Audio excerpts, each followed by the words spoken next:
Hi, and welcome back to the Daily Takeaway. This is our YouTube channel. We share messages of encouragement. We also have conversations sometimes. I don't know where Maxi went. We used to have, conversations here, but probably he'll tell us when he's back. But good to have you here. My name is Albert, and I hope you're doing well.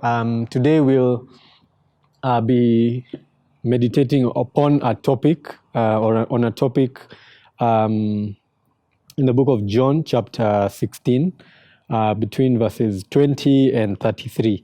And the topic is standing firm. Do you know that it's actually easier to not be a Christian in this world? It's easier actually to be a non-Christian in this world because the stacks are actually on your favor.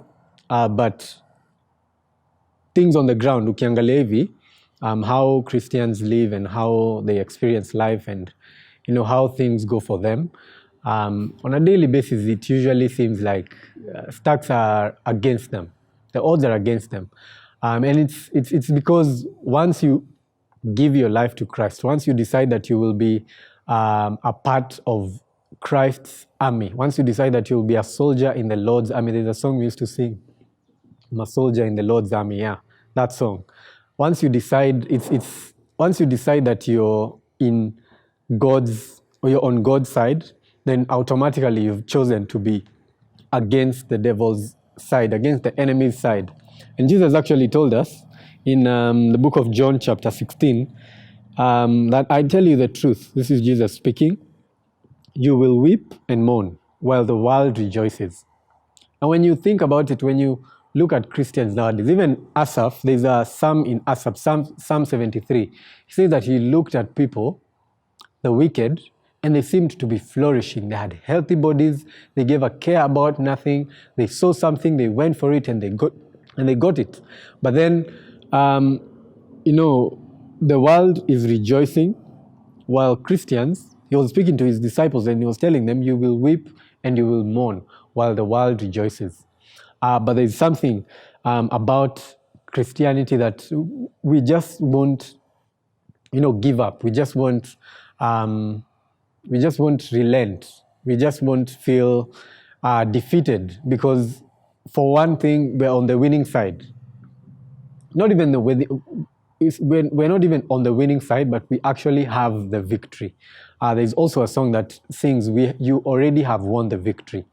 And Jesus told them, you will grieve, but your grief will turn to joy. And then in verse 33, Jesus encourages us. He tells you, I've told you these things so that in me you may have peace. In this world you will have trouble, but take heart, I have overcome the world. Take heart, I have overcome the world. It's interesting that Jesus points to himself when he's leaving the disciples. Disciples are being told, you will grieve while the world rejoices. You will have a lot of trouble. You will suffer. You will weep. You will mourn. But in me, you will have peace. So what Jesus was doing, he was pointing them to himself. He was pointing Christians to himself. He was pointing the troubles that we have, the grieving that we will have, the weeping, the mourning, the sadness, and it will turn to joy. But the thing is, Jesus actually pointed to himself and he told them, take heart, I have overcome the world. He had overcome the world, but Sisi, have we overcome the world? It doesn't, it's not complete. It's not a complete cycle for us to have the joy that he talks about. And so we read in Hebrews as well, Hebrews chapter 12, verse 3, verse 2 actually, the writer says, let us fix our eyes on Jesus. And this is the solution that he gives to Christians who are weeping, who are mourning, who are grieving. While the world is rejoicing and we are here having sufferings and troubles, he tells us, let us fix our eyes on Jesus, the author and the perfecter of our faith. Consider him, Jesus, who endured such opposition from sinful men because he went through a lot of suffering in the cross, so that you will not grow weary and lose heart. So my message this day or this morning, evening, afternoon, as you listen to this message, is to stand firm. Message is to stand firm. When the oceans rise, when everything seems to be going haywire and everything, your affairs are in shambles, your projects are not working, your prayers don't seem to be answered, let us fix our eyes on Jesus. Him who went through such opposition from sinful men, he tells us to fix our eyes on him. And once we fix our eyes on him, we consider Jesus, who went through such opposition, so that we will not grow weary and that we will not lose heart. So my prayer to you is that as you listen to this message, and even as we go on about life, remember that being a Christian is not the easiest thing ever.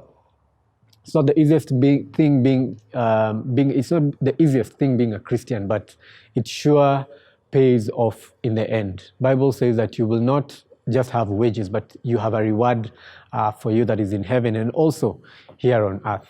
So remember to fix our eyes on Jesus. Remember to fix your eyes on Jesus, so that you will not grow weary and that you will not lose heart.